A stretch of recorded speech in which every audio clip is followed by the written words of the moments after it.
Hello everybody, my name is Brady and we're back with another React video, and today we're going to be checking out more OverSimplified. We're going to be finishing his videos on the Napoleonic Wars, which I'm really excited about because I really enjoyed part 1. He goes into so much detail now. He used to be oversimplified, and maybe to an extent he is still, but wow, the amount he puts into these now. He used to have these sub 10-minute videos, and now it's 30 minutes apart, 2 parts. That's a short animated documentary, and he's only getting funnier. Maybe it's because the running jokes. It might be a big part of that, because like the running jokes, the more you layer into them, the funnier they end up getting. So I'm excited to keep going with this. So I know this is going to be a long one, so I guess we should just get it started. All right. After the Third and Fourth Coalition Wars, Napoleon had decisively defeated all 3 of his main rivals on the continent, and he was now undoubtedly the master of Europe. After the Battle of Friedland, his enemies sued for peace, and they all met on a raft on a river for negotiations. They had been fighting for the past 4 years, but now Napoleon and Alexander surprisingly got along like a house on fire. They laughed together, they chatted long into the night, they kissed. The two had a lot of mutual respect, and Napoleon even told his wife that if Alexander were a woman, I would make him my mistress. As you do with the homies. Like, what you gotta say? What you gotta say about that? Come on, you judging him for loving the homies and kissing the homies on the lips? Kind of a weird thing to say to your wife, Napoleon. In the end, they came to an amicable agreement. Russia would lose barely any land, and in return, they'd join France against the UK and invade Sweden. Win-win. On the other hand, Frederick William III was sidelined, and Prussia lost an enormous amount of territory to French client states. Only the UK remained as the last major threat to Napoleon, and they continued to be just looking at this map, states. Like, it's really crazy how much Europe gets, like, chopped up from like around this period for like the next century. It is such a mess, and so much of it is Napoleon's fault. Only the UK remained as the last major threat to Napoleon, and they continued to be a big thorn in his side, constantly funding his enemies and using their powerful navy to wreak havoc on French trade and overseas colonies. But what could Napoleon do? The British were safe across the channel. Well, he said, if I can't fight you with guns, I'll fight you with money. Earlier in 1806, Napoleon had announced the continental system, a total shutoff of the UK from continental trade. No one in Europe was to trade with Britain, and Napoleon hoped that by hitting their economy, he could force them to negotiate. The British economy did take a hit, and they responded in their typical fashion, by going to Copenhagen and blowing a bunch of stuff up. But in general, the British managed to stay afloat by simply increasing their trade with other parts of the world. Many neutral countries found themselves stuck between a rock and a hard place. Here we are in the United States. Like, look at the shape of the United States. It's really weird. Post Louisiana Purchase, pre reaching the Pacific Ocean, it's kind of in a weird state right now.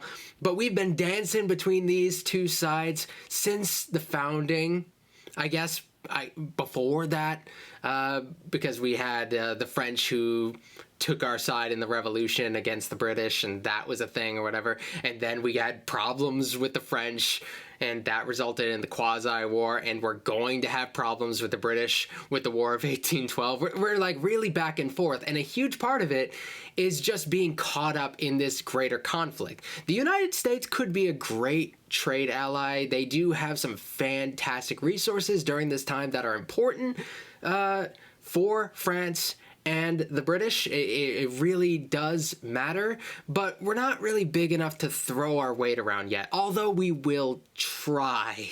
The thing is, we would more likely lean towards the British because we get a lot more of our practical goods from them. A lot of our luxury goods will come from France. So we could probably cut off France as long as we have the British, and we'd probably be all right. But also we have a lot of tension with the British, so socially that's really difficult. So it's damn near impossible to have a winning situation where everybody's happy.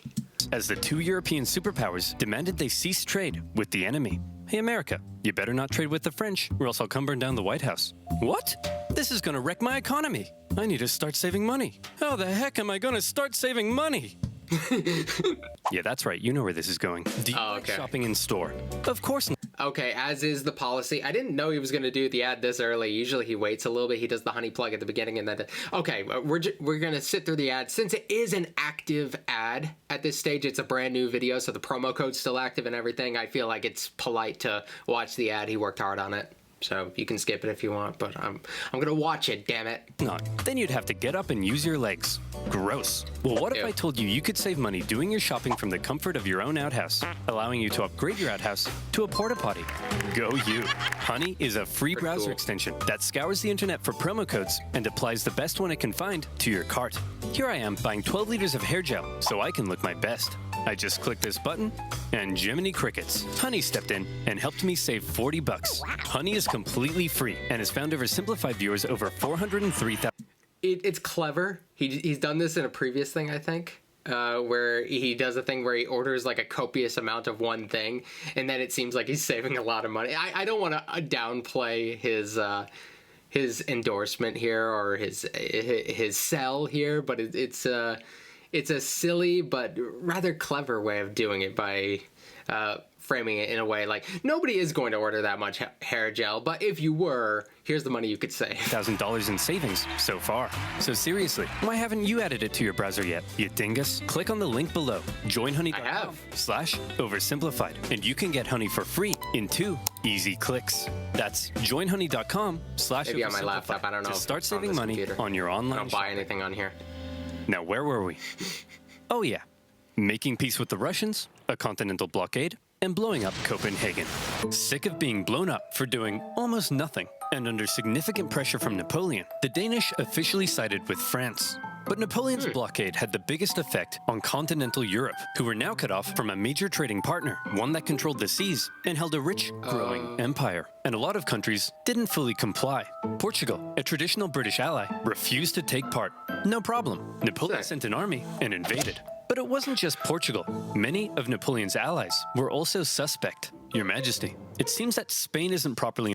They were not in a very good position to resist Napoleon here. Like, Portugal, also a place that's not necessarily at its peak power right now, but not insignificant. But Napoleon sees that and he's going to push them off into the sea. Enforcing your blockade. Spain? Why not? Well, it appears they've been trying to find a way out of being your ally since they lost their fleet at Trafalgar. What is with these people? It's almost like everyone's only pretending to be my ally because they know otherwise I'd beat them up. Do I even have any real friends? Are you my friend, Pierre? Say yes or I'll slap you. Napoleon had come to distrust his ally to the south. And in particular, Napoleon thought the Spanish royal family were an incompetent mess. It keeps getting funnier. You've got to get it together. How can I trust you when all you do is go hunting? Meanwhile, you let this ambitious nobody who dislikes me run the country. And you seem to be the only person in the universe who doesn't realize he's boinking your wife. And what's worse... Who the heck are you? I'm the king's son. I just overthrew my dad. So, actually, now I'm the king. Oh, sick. You people are the biggest cluster of shameless, narcissistic idiots and all around just the worst people I've ever met.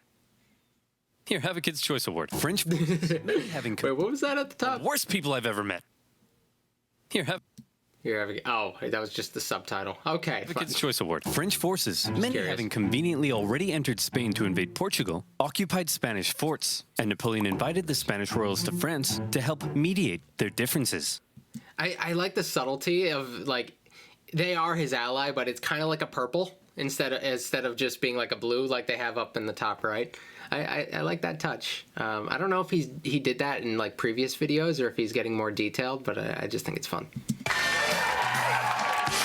All right, we're here with the royal family of Spain. So, Fernando, you've been accused of plotting against your father and vying for the Spanish throne. What do you have to say for yourself? Well, Napoleon, I just think great. Well, I've got the test results right here. Fernando, in the case of the Spanish throne, you are not the king. Oh, well, Napoleon says it, so it must be true. You are also not the king. Who's the king? The king! Jeez, it's so ridiculous what Napoleon managed to get away with for so long. Like, and I don't know if he's like incredibly self-aware or not at all. It seems like a mixture of the two. Sometimes he seemed like very self-aware, and that's how he was able to plan around all this stuff. But he has these egomaniacal moments that are absolutely like a normal leader would place in somebody who's sympathetic to him. That's what a normal leader would do, because to actually rule Spain as a French guy who's not even really a French guy originally. Well, I guess he is. He was born when his place of birth was part of France, so I guess he is a French guy. But whatever. Actually, Napoleon made his brother the king, but for all intents and purposes, Spain was now his puppet. He expected the Spanish people to be over the moon at the removal of their unpopular royal family. Imagine his surprise when it turned out that people don't really like to be subjugated by a foreign power, least of all one who had previously attacked. Also, the brother thing is really stupid. Like, I understand you want to give stuff to your family or whatever, but honestly, he probably that was a bad call, and I think that's always a bad call. It seems like there's always some sibling or some nepotism that gets in the way of like some of the stronger monarchies and empires in history. It's kind of insane.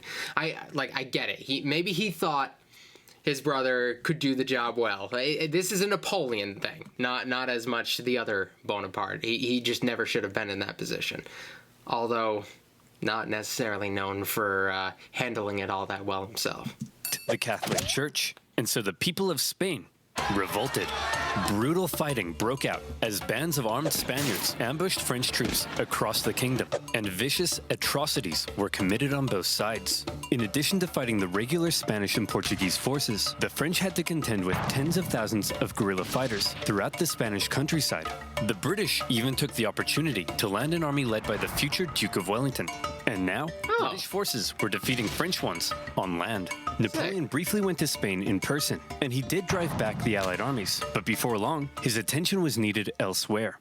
The whole thing became a nightmare for the emperor. He excelled at traditional warfare, but this was something more akin to Napoleon's Vietnam. The whole conflict would keep hundreds of thousands of French soldiers and resources bogged down for years. Napoleon was never able to break the will of the Spanish people, and this problem weakened his position in Europe. Hey, Francis, want to go to war with Napoleon again? Oh, I don't know, Britain. He's already whomped me 3 times. I'll give you a bazillion pounds. To. Well, okay. Seeing that Napoleon was now caught up in Spain, and with some British funding, Austria decided maybe, just maybe, this time, they'd have a chance. So did they? No. Napoleon defeated them in just 4 months. It was quick, but it wasn't exactly easy. The Austrians had been watching Napoleon and learning, and they had made some reforms, while Napoleon, after years of war, was increasingly having to rely on inexperienced conscripts. And he's spreading himself pretty thin at this point.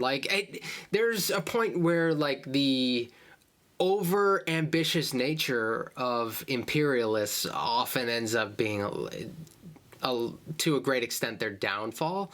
Like, if he was a little less ambitious and expanded a little bit and consolidated as strongly as he could within his lifetime, tried not to cause too much trouble after that, maybe it would have lasted a little bit longer than it eventually did.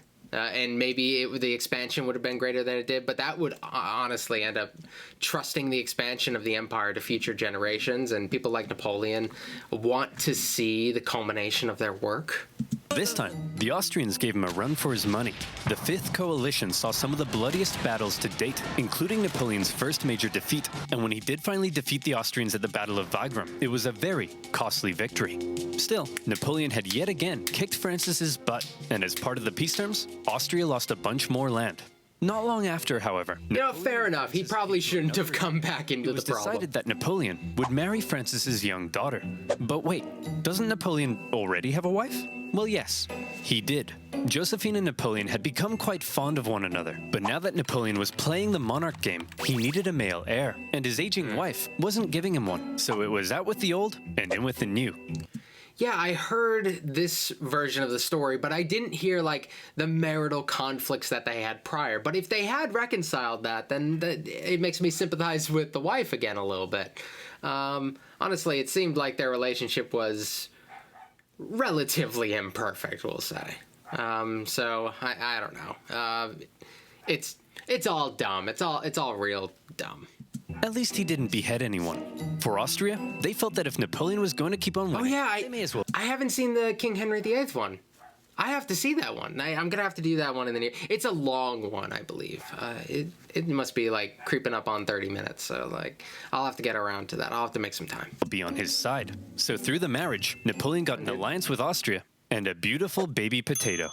Between the failing blockade against Britain, the ongoing war in Spain, and now his recent struggles in Austria, cracks in Napoleon's invincibility were beginning to show. But still, look at this map.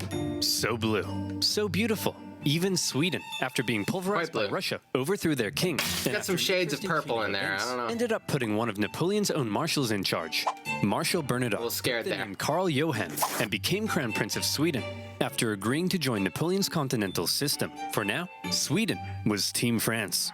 Napoleon was on top of the world. He had won an endless string of victories. All he had to do now was ignore that at the bottom. Calculations that could completely turn the tide of war. So let's see what comes next. Oh no. Okay. This is the infamous campaign. This is the one. I was afraid that I had made a mistake and mixed this up with something else. But no, this is the one that is considered like one of his greatest military blunders. And I'm wondering, like, I didn't fully understand it. I know it was like a lack of preparation, but I'm very excited to get some more deets. Russia was a terrifying prospect. Together, the two could have been unstoppable, but unfortunately, the alliance didn't last. The Russians felt they weren't getting a fair deal. Napoleon's Duchy of Warsaw right on their doorstep was a bit of an insult, and then their economy began to tank because of Napoleon's British blockade.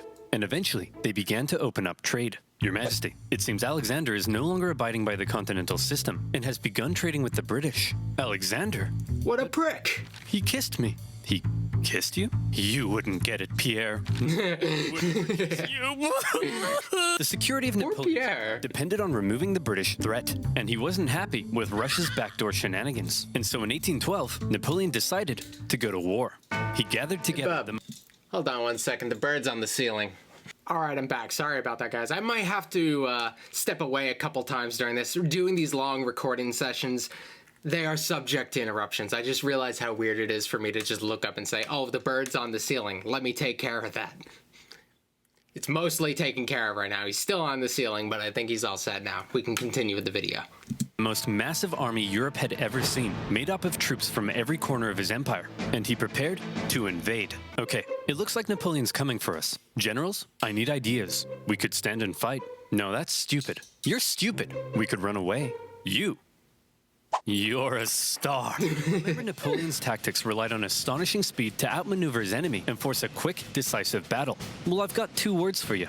Scorched earth. If his opponent retreated while scorching the earth, his men couldn't live off the land. And if his men couldn't live off the land, he needed his supply trains. And if he needed his supply trains, he couldn't move quickly. And if he couldn't move quickly, he couldn't outmaneuver his enemy. And if he couldn't outmaneuver his enemy, I think you get the point.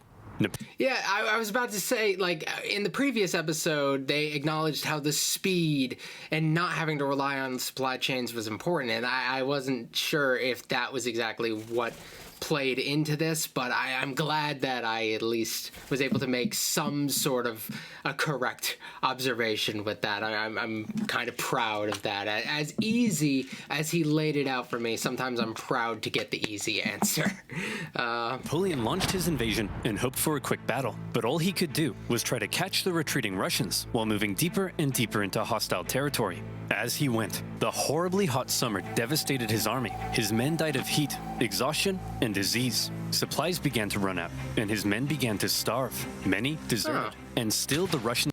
I didn't realize it was the summer when this happened. I totally wasn't paying attention to what time. I was paying attention to the year, but not what time of year it was. I didn't realize that was the thing, because it's often compared to the Hitler campaign, and it was cold, so I assumed it was like the same circumstances, but I didn't realize it. Unless this drags out longer than I thought it did and ends up being winter.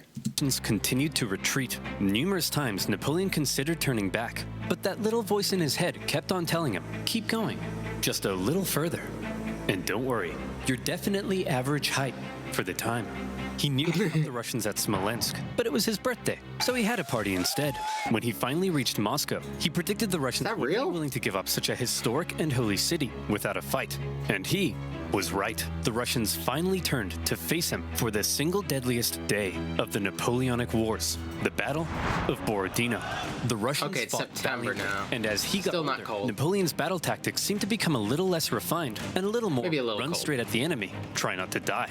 He launched a full frontal assault at the Russian defenses, and as a result, the death toll was colossal. The Russians eventually decided to retreat, leaving Moscow to fall into Napoleon's hands. Quick, the French are taking the city. Release all these prisoners immediately and tell them to burn it to the ground.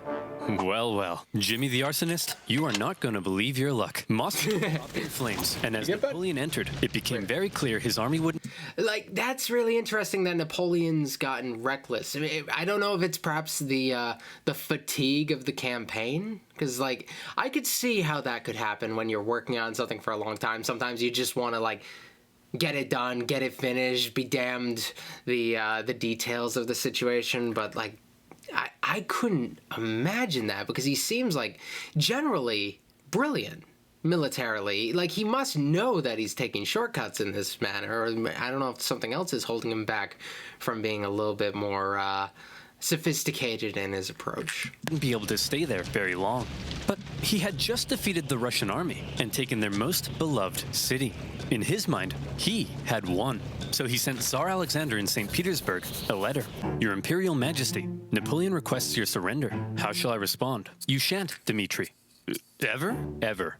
But, Your Majesty, it will be winter soon. The French forces are stuck 500 miles into Russian territory with dwindling supplies. If we don't say anything, well, then they'll all die. Oh! Waiting for a response for about... Yeah, okay, so, like, the fact that they, the scorched earth thing is actually kind of brilliant in this sense. I mean, at what cost? But, like, you're facing what is, like, the strongest military force of the time, so there were going to be major costs. Oh, okay. I don't know if he's clever or Napoleon's foolish here. Maybe a little bit of both. About a month, the first snow of winter began to fall, and Napoleon sensed the catastrophe that was about to unfold. He decided their only choice now was to get out. And that's when it happened. It got cold. Stupid cold. His glorious invasion had just become a race for survival. As the Russians realized the French were fleeing for their lives, they began to close in on their supply line. Men Just hit him as much as you can on the way back, man. As well. There was starvation and disease. The injured and dying could only be left by the side of the road, as it was too slow to try to carry them. And all along the way, the dreaded Russian Cossacks stalked the bleeding French army, and every now and then swept in boop him a little attack. Napoleon, fearing capture, kept a vial of poison around his neck. At one point, the Russian armies nearly trapped him against... It's a lot like the Hitler story. I know, like, the narrative is that he shot himself, but there's the stories about the poison as well, and so, like, there's so many parallels. Even if they're not all perfect, there's parallels there. I mean, great European dictator who had some amazing conquests, but was overly ambitious and ends up, like, shooting himself in the foot. Okay. we have a lot of parallels, naturally, just based on the similar positions that they're in. It's the Berezina River, but a little Napoleon cleverness gave him the old Geoffrey juke, tricking them into thinking he was going south and then escaping across rapidly built pontoon bridges to the north. When the Russians realized where he was and began to close in, the French burned the bridges before everyone could cross. Hundreds drowned and thousands were captured. At this point, Napoleon got wind of plots against him forming in Paris, so he abandoned his men and went back to France. The remaining French stragglers made it across the border. It's been estimated over 600,000 men went into Russia. Less than 100,000 returned. Napoleon was now in a very precarious situation. His army had just... I don't care what kind of conquests you made. You could argue, like, well, we did pretty well while we're... No, you didn't. you definitely blew that one. It was short-sighted. Been obliterated, and the other European leaders smelled blood. Here was an opportunity to take advantage of a weakened Napoleon, regain territory and influence, and liberate Europe from his dirty French paws. And so they began to turn.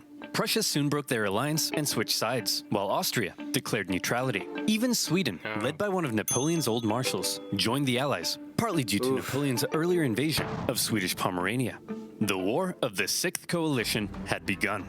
The coalition forces had been reforming their armies, and they were now much better. And the UK had also significantly amped up its financial aid to its continental allies. Their army... At this point, a lot of the previous problems, like the British had that little side conflict with the United States. Like, that was a huge issue.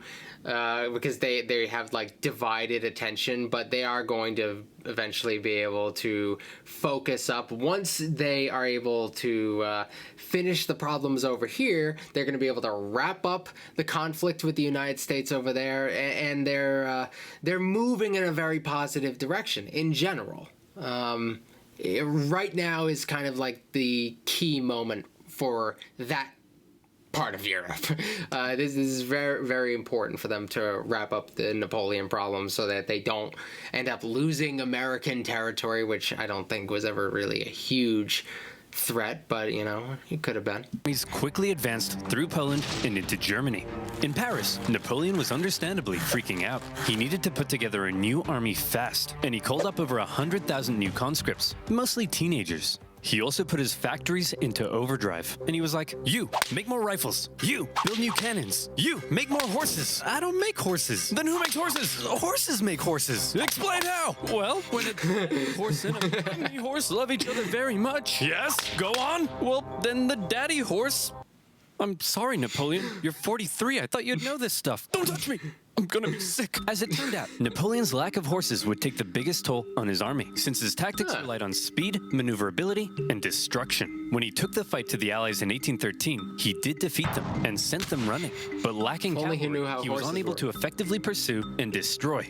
He needed horses. For the Allies, being defeated in battle by a man whose army was now full of inexperienced conscripts was concerning. So both sides were like, hold up, time out. The Allies were somewhat cornered, and had Napoleon kept going, it's possible he could have won. But instead he agreed to a brief truce with the Austrians mediating between the two sides. When Austria demanded Napoleon make major concessions, Napoleon told them to shove it. Having had their terms rejected, Austria felt now they were justified in saying, well, we tried, and they joined the coalition. Okay everyone, look at us. The boys are back together. But Napoleon is still dangerous, so we need a plan. Any ideas? Ooh, I know. No, forget it. That's stupid. No. I've got it! Yeah! When he approaches, we run away. Yeah. Genius. I know the bit. He's a genius. The plan was as follows. Wherever Napoleon advanced, whoever he advanced on would avoid battle, allowing the others to sweep in from the sides and attack the French marshals guarding his flanks. Essentially, the plan was, don't try to fight Napoleon. And this plan worked tremendously. The Allies scored a number of victories that saw Napoleon move back to the city of Leipzig, where he would make one last major stand as the Allied armies converged in on him from all sides. The stage was set for the biggest and bloodiest battle of the Napoleonic Wars, the Battle of Leipzig. Almost 500,000 troops from over a dozen nations stretched across the battlefield. The French found themselves fighting on all sides for 4 days against the Austrians, Prussians, Swedes, and Russians. It's no wonder this battle is also sometimes referred to as the Battle of the Nations. The French fought ferociously. It is a lot of nations. Were no match for the coordinated efforts of the coalition. Like that there's just one Sweden flag. Battle, Saxon troops allied with the French had a team huddle and were like, hey guys, I'm pretty sure the French are losing. Let's switch sides. And so they did. When it became clear that Napoleon couldn't win, he ordered a retreat across the only bridge over the river. The Allies swarmed into the city, and desperate fighting raged in the streets. Okay, Corporal, after everyone has crossed the river, I need you to blow up the bridge. Okay? Not before everyone's crossed, after. You got that? Yes, Colonel, I'm not 5. I can comprehend time. Good. Boop. Wait, did he say before or after? Well, fortune favors the bold. The bridge was blown early early, and 30,000 French troops were stranded and captured. That's a bad. Disaster. And with that, the dominoes were beginning to come crashing down on Napoleon. In the south, an army under the British Duke of Wellington had been pushing the French out of Spain for the past few years, and were now crossing into France. Austrian armies had pushed into Italy, while Napoleon's old flamboyant cavalry commander, Murat, who Napoleon had made king of Naples, decided to switch sides. German states, many resentful after years under Napoleon's thumb, turned against him, and the Confederation of the Rhine collapsed. Bernadotte invaded Denmark, and they were forced to join the coalition, while the Netherlands were liberated. You'd think Napoleon might have seen the closing in on him. wall, but he was Napoleon, and so instead, he prepared to keep fighting. As attitudes in Paris were already beginning to turn against him, he called up more conscripts to defend the exhausted nation. As for the Allies, they weren't sure exactly what they were aiming for here. A few peace offers were floated that may have let Napoleon keep his position, but the British kept throwing around even more money, and eventually, they all agreed that the ultimate aim was the deposition of Napoleon entirely. And so, Napoleon embarked on one of his most famous... I mean, if they get rid of Napoleon, they could focus in on fixing their problems in the New World. They can wrap up their conflicts. They could go into an era of peace if they really want to.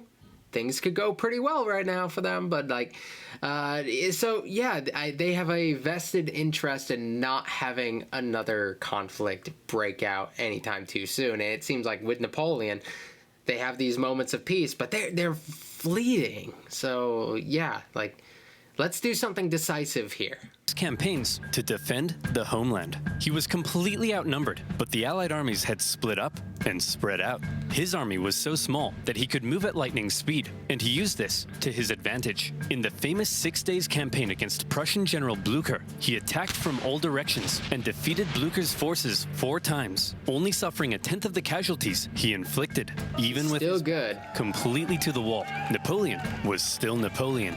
Then he turned south to take on Schwarzenberg's army of Bohemia and enjoyed even more victories. However, Napoleon's problem was that he couldn't be everywhere at once, and wherever he wasn't, the Allies continued to push towards Paris. He made one last-ditch attempt at moving in behind the enemy lines and cutting off their...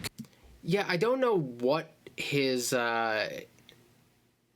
circle was like as far as trusted commanders goes. We haven't had too many mentions of that. It feels like often with these military campaign videos, I'll hear a lot about these second and third people in charge. Sometimes even more than the top guy, because the top guy will be just a strong delegator who surrounds himself with talented people. I haven't heard as much about that in regards to Napoleon. I don't know if that's just because that's not what Oversimplified is focusing on, or if Napoleon wasn't as much of a delegator as a lot of other emperors were, because he seems to be very hands-on. Communications, but Paris was in disarray, and the people were sick of war. One ambitious and slightly treacherous politician sent the Allied armies a letter. Talleyrand, I know him. Hey guys, come on in. And so, they did. The city's defenders surrendered, and as the Allied leaders entered Paris, the people cheered them. There's incredible stories with Talleyrand. Some involvement with him and the Americans during the XYZ affair. We'll probably talk about that plenty in the future. It's a big story in itself, but I know his name, so that's fun seeing figures that I actually know. As bringers of peace, Paris had fallen. Quick, marshals, gather your men. We're gonna launch an assault on Paris. Where are my marshals? They all left and told me to give you this note. Napoleon's marshals had realized what he hadn't. It was over, and they getting memeier. All that was left now, for the good of France, was for him to abdicate. And without the support of his army, Napoleon had no choice. He hoped his son could take his place, but it was decided instead to restore the old Bourbon monarchy. Old King Louis XVI's brother would become the King of France. Oh, it's like the same design as the other Louis. I like that they recycled the face, because the face was like one of my favorite parts of his design. And the other Louis, not this Louis, but we're going down the family tree, so we have a similar looking gentleman here. Not as interesting a figure. But also not as just completely lame as the previous Louis from what I know. I don't know as much about this Louis as the previous Louis, but he doesn't seem nearly as lame. It was almost like the French Revolution had never even happened. But what will we do with Napoleon? We can't have a hyperactive 44-year-old menace running around reigniting revolutionary ideals and plotting his return. Well, why don't we send him, I don't know, there. The location chosen for Napoleon's exile was the small island of Elba, just off the coast of Italy. Napoleon was to rule over the island, and even got to keep the title Emperor of Elba. The Allies must have been in stitches when they came up with that. When he learned what his fate was to be, he drank the poison he'd been keeping around his neck. But it had gone out of date, so instead of a quick and painless death, he got a painful stummy-wummy instead. Before he left France, he addressed his oldest and closest guard one last time, making an emotional speech that ended with him kissing their flag. And off he went to exile. The deal that... You know what, I've seen odd displays of people showing physical affection to flags. I didn't know there was historical precedent for it. Okay. What was given to him was actually quite generous. His family were given titles, he was to receive a state pension from France, and he was able to receive many distinguished visitors, all eager to come and meet the famed emperor. And he ruled over papyrus Elba well, font in the improving background. Infrastructure and introducing many legal and social reforms aimed at improving life on the island. Hey, Napoleon, just coming in to check on how it's all going. Holy smokes! But it wasn't all good. For one thing, he learned of the death of his first wife, Josephine, and was deeply saddened. He was forbidden from seeing his son and current wife, and in Austria, Emperor Francis had ordered a local count to seduce her, so she would forget about Napoleon. Then, the new King Louis XVIII refused to give Napoleon his agreed pension. He was under constant threat of assassination, and there were even rumors that the Allies were thinking of relocating him somewhere even more remote. But the biggest problem was that Napoleon was once the master of Europe. He had lived a thrilling life of adventure, fame, and glory. Now, he found himself on a tiny island in the Mediterranean, and he was bored. Wouldn't it be nice if he could somehow return to France and reclaim his throne? Hey, Napoleon, want to go back to France and reclaim your throne? I would, Pierre. But how? Well, I was thinking we could just take this boat. Will that work? Surprisingly, yes. Pierre, remember when I told you no one would ever kiss you? Yes, sire. Well, pucker up, boyo. When Napoleon left Elba, how beautiful. Really I love this arc between them. He basically had kind of a leaving ceremony, hopped on a ship, and sailed back to France. He brought with him an army of about 1,000 men, and he began his journey to Paris. However, that's all he needed? In Paris, there was now a new king, and at first, the people largely accepted him because the last few years of war under Napoleon had brought immense death and economic suffering. That's right. The king is back, baby. Divine right to rule. Don't worry, everyone. I know the economy is kaput, but I and my courtiers will withdraw into this palace, and we will definitely work as hard as we can to fix everything. Oh, yeah, sure.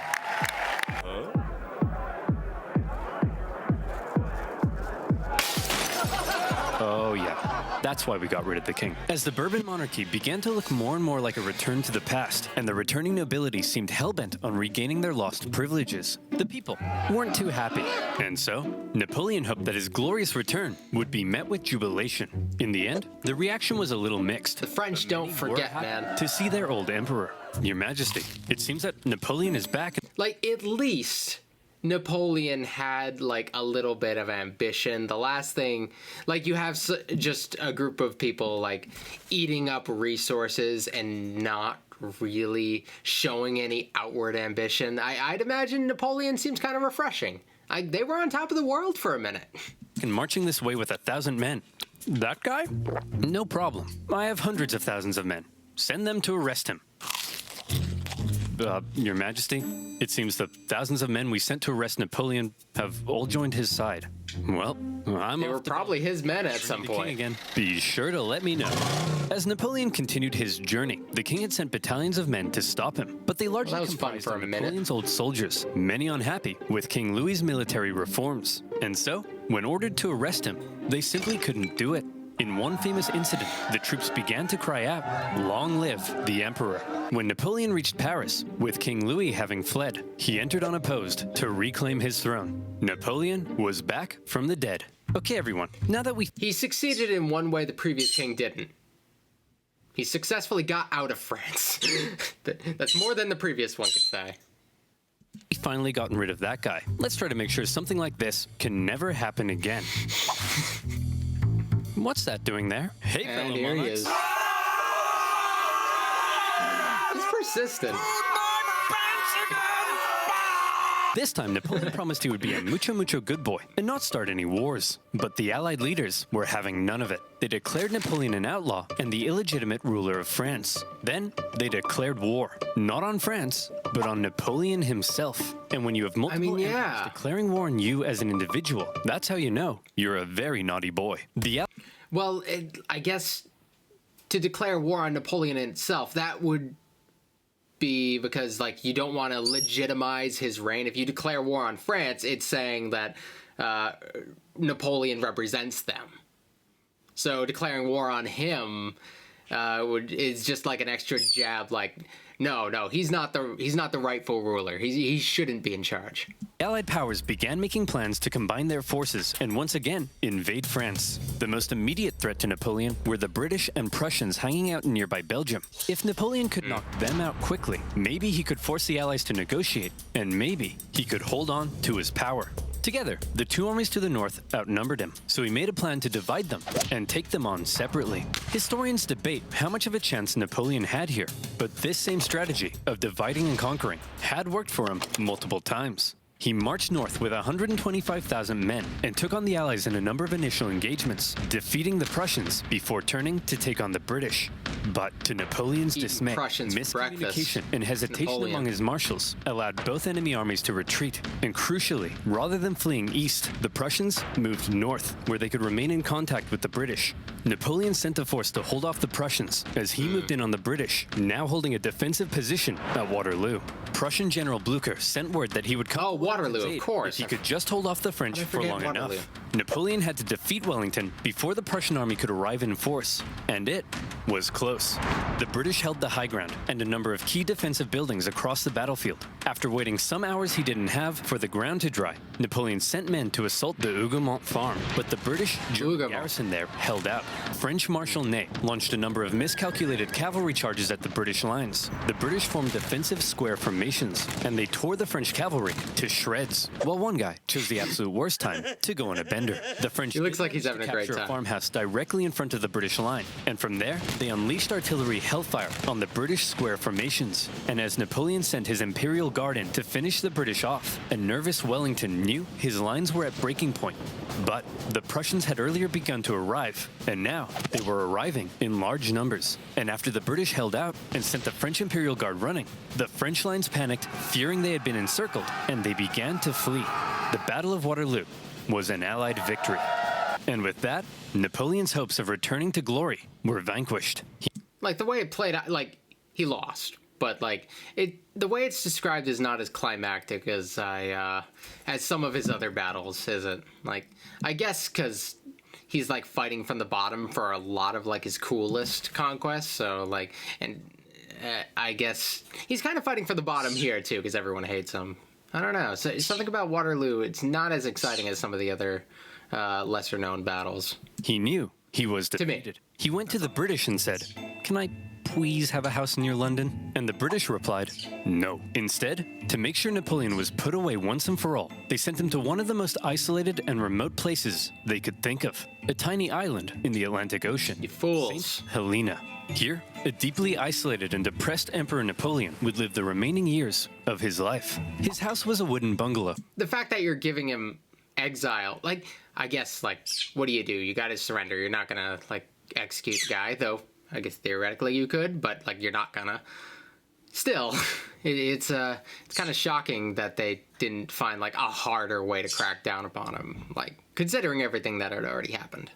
Not exactly on par with the Tuileries Palace. Much to his frustration, his captors referred to him as general, rather than calling him emperor. His mail was censored. His visitors were vetted. There was almost they're actually keeping such an isolated good eye on him here. But just to be sure, he was guarded by 2,000 British soldiers and 2 ships that circled the island 24 hours a day. He had once been the most powerful man alive, and images of seems like a lame use of Napoleon resources depict a strong leader, hand firmly in he is jacket. a big deal. Depictions of Napoleon on St. Helena show a disheveled old man, hand firmly in pants. He had lost everything. And by the way, he was only 46. So maybe it's about time you know what? You're doing all right, kid. Napoleon fought one last battle while on the island. The battle for his reputation. He spent hours writing his memoirs, espousing his achievements, recording his greatness, and turning himself and his story into a phenomenal legend. And in this battle, he certainly succeeded. His mark on history cannot be denied. After his defeat, the European monarchs had got to work restoring Europe to its traditional balance and reasserting their dominance. But after Napoleon had spread the influence of the French Revolution, these returning monarchs would have a difficult time regaining their absolute control. France returned to the rule of the Bourbons, but it would go on to stage another revolution, and then another one. Reaction as it does in places like Germany, and as is French to do. The ideas and feelings of modern. Like we're overdue for one, aren't we? And his Napoleonic Code still remains the basis of law in various modern countries. The modern world owes a lot to Napoleon's legacy. He remains statistically possibly the greatest military general in history. Who do we got here? Caesar, Wellington, Grant, Frederick the Great. I feel like some names are missing here, but okay, like, yeah, these are undoubtedly big deals. And his revolutionary military tactics changed the face of warfare. He was the last truly great leader to both lead his armies in battle while retaining total political control over a vast empire. There's still hope for Joe Biden, but the man remains an enigma, and we still aren't sure exactly what to make of him in some regards. Was he the champion of the French Revolution, spreading equality wherever he went? Or did he betray it by making himself an absolute monarch and restricting certain liberties? Was he an ambitious and aggressive conqueror, hell-bent on bringing Europe to its knees? Or was he simply defending himself against an aggressive Europe, hell-bent on reducing his power? Some things will continue to be debated. I mean, why not both? to a degree, especially on that last part. Almost certainly both. I think there's a little bit truth to all of those elements. Let's not defend them too much, but like they're also. This isn't necessarily a good guys versus bad guys war. Napoleon died at the age of 51, officially of stomach cancer, but some believe he may have been poisoned. The British buried him in a tin coffin, inside a mahogany coffin, inside a lead coffin, inside another mahogany coffin. I guess this time, I didn't know that to make story. sure he stayed where they put him. In 1840, his remains were moved to Paris, where they now rest under the dome of Les Invalides. The man from humble origins, I didn't know that. with huge ambition, I didn't know you could ruthless determination, see his coffin. immaculate skill on the battlefield, Pretty sick. and a hefty dose of luck, who was determined to make his mark on history, did just that. There is no immortality, he said, but the memory that is left in the minds of men. And in that sense, Napoleon knew he would live on forever. Oh, and to reiterate, he was definitely average height for the time. All right. That was pretty sick, man. I really enjoyed this one. Like I said, he's just getting funnier. And maybe it's because his already funny jokes are just being stacked upon one another, becoming memeier and memeier. But he's so funny. It's like painful. I'm so glad that he's back, and I hope whatever he ends up doing for his next one, which I assume is going to be like a one-parter, maybe a mini war, maybe one of the biographic ones like the Henry VIII or whatever it ends up being, make sure it's Andrew Jackson. Maybe. I don't know. Maybe he has something a little bit more obscure and fun. Whatever he does, I'm sure it'll be fantastic, and I'm glad every time he comes back. Let's make an event out of it every time.